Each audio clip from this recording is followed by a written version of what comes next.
Ici Éric Giragal. Avec moi, vous écoutez CPAM, Radio Union à Montréal.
Exactement 17h03.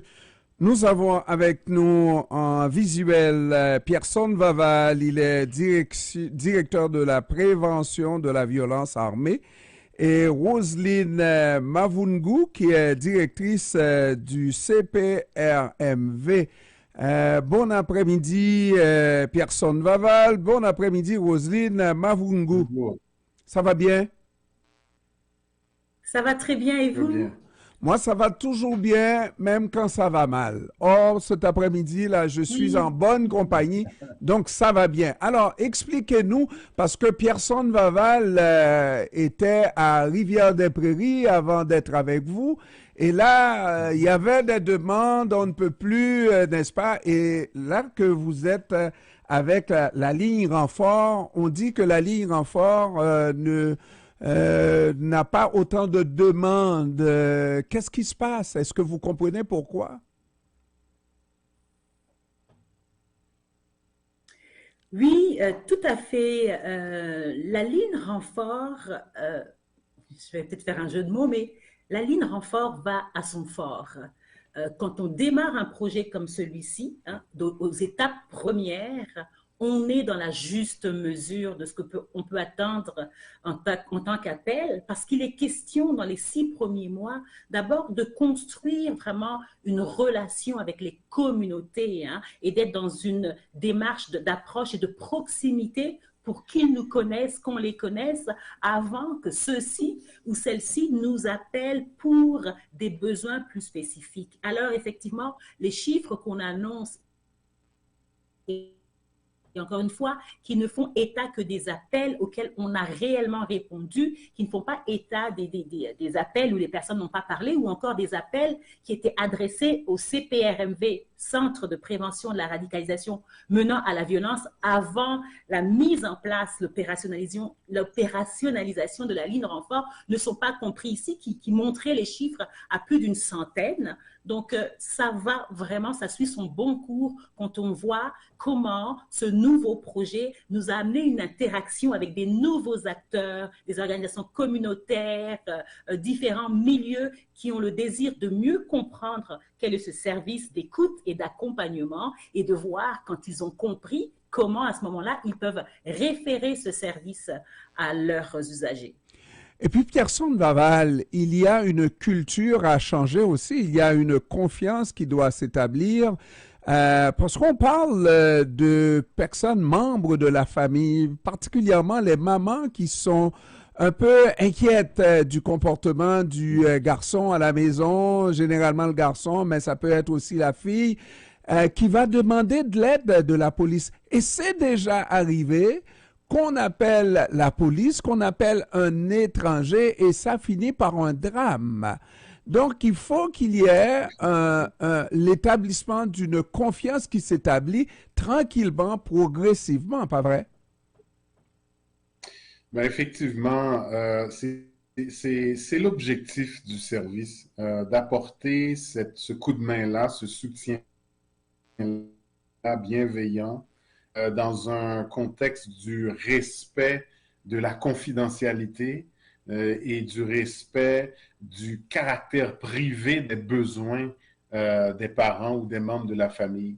Alors, c'est sûr que nous, ce qu'on cherche, c'est établir, comme Madame Muvungu vient de vous expliquer, un lien qui permet d'être en mesure de soutenir les familles qui sont aux prises avec des problématiques de violence qui engendreraient naturellement une judiciarisation du dossier et pour lesquelles cette avenue-là ne convient pas. Et c'est quelque chose que moi, dans ma pratique, dans mon ancien engagement à Rivière-des-Prairies, qu'on voyait presque tous les jours, des parents dépassés qui ne veulent pas que leurs enfants aient des dossiers criminels ou dossiers du côté de la police et cherchent des solutions et ont de la difficulté à trouver les conseils nécessaires pour prendre des bonnes décisions.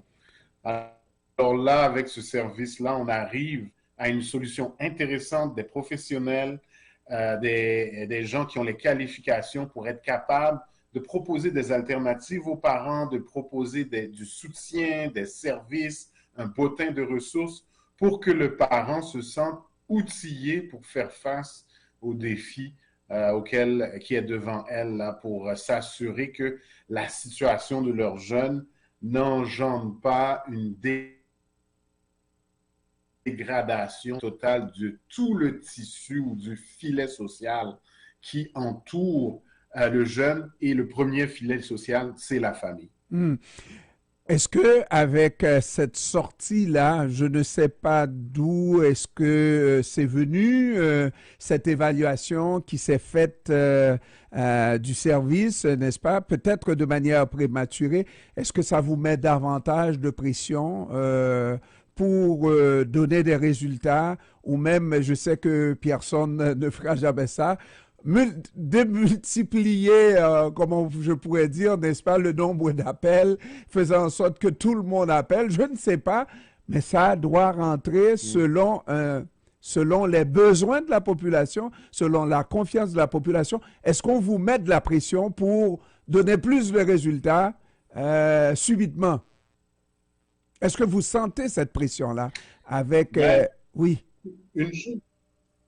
Une chose qui est claire, c'est que nos partenaires fondent beaucoup d'espoir sur le service qui est proposé. Et les communautés, à chaque fois qu'on réussit à présenter le service à des citoyens, à des intervenants et même à des familles, tout le monde nous dit « on a besoin de ce service ». C'est quelque chose qui est essentiel. Là, présentement, il faut bien comprendre, on travaille dans un domaine où il y a beaucoup de tabous. C'est le domaine de la prévention de la violence. Et ce domaine-là, pour que les gens puissent s'exprimer librement sur des situations de violence qu'ils vivent, il faut qu'ils soient dans une zone de confort. Et moi, je vous dis honnêtement, avant même d'avoir travaillé au CPRMV, je ne connaissais pas bien la ligne renfort. Et là, quand je suis arrivé, j'ai découvert ça, puis Mme Roselyne m'a expliqué, puis j'ai dit, mais là, on a besoin de ça, il va falloir que... Alors, on est dans une espèce de transition. On a vraiment réalisé ou passé à travers l'étape d'implantation. Maintenant, on doit passer à l'étape de consolidation. Et là, présentement, ce qui est très important, c'est que les équipes sont en place, elles sont formées, les outils fonctionnent, ainsi de suite. Maintenant, la communauté doit être au courant de ce service. Et pour ça qu'on te remercie là, pour l'aide que tu nous apportes là, en nous donnant cette plateforme pour pouvoir en parler avec les familles, leur dire, vous n'êtes pas seuls. Surtout les mamans, les papas, les cousins, les frères et sœurs de jeunes qui sont engagés dans cette escalade de violence, vous avez du renfort. À travers ce service, les professionnels sont là, ils vous attendent, ils ont beaucoup de bagages à partager avec vous. S'il y a des familles, par exemple, qui ne sont pas à l'aise avec les organisations qui les entourent parce qu'elles veulent garder leur situation dans un niveau de privé, on est là. S'il y a des familles qui n'ont pas d'intervenants à porter, on est là. S'il y a des familles qui n'ont personne, qui n'ont pas de cercle, qui n'ont pas de milieu pour pouvoir être en mesure d'avoir du soutien, on est là.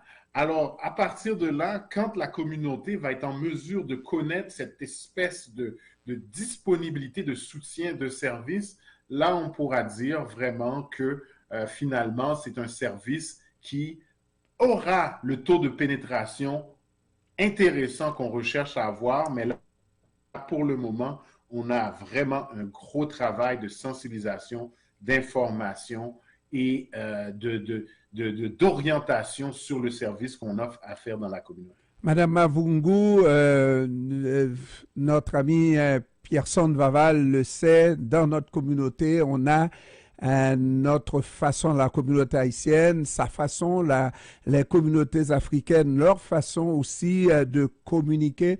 Est-ce que justement, il n'y a pas ce problème-là pour cette ligne-là, à savoir que ça n'a pas été suffisamment diffusé?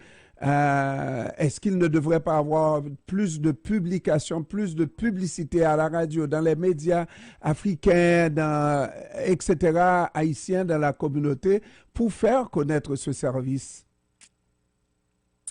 Tout à fait.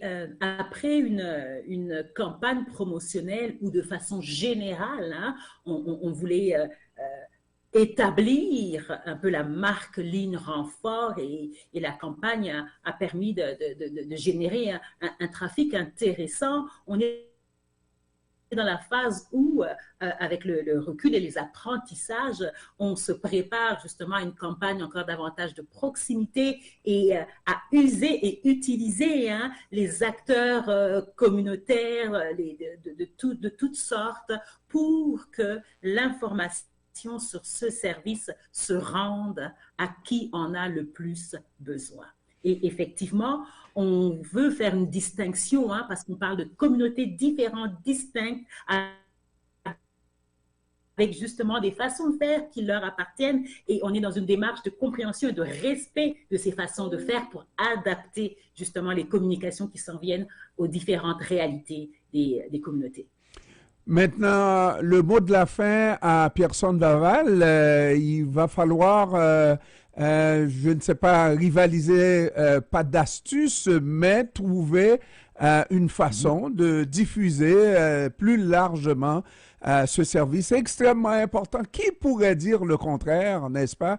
Personne ne pourrait dire le contraire, mais nous connaissons les réticences de nos communautés par rapport, on a besoin de gens de couleur dans la police de Montréal, mais les gens sont réticents pour des raisons qui leur appartiennent et on ne peut pas dire qu'ils n'ont pas raison d'une certaine... On a besoin du sang de noir à Emma Québec, mais nous sommes réticents.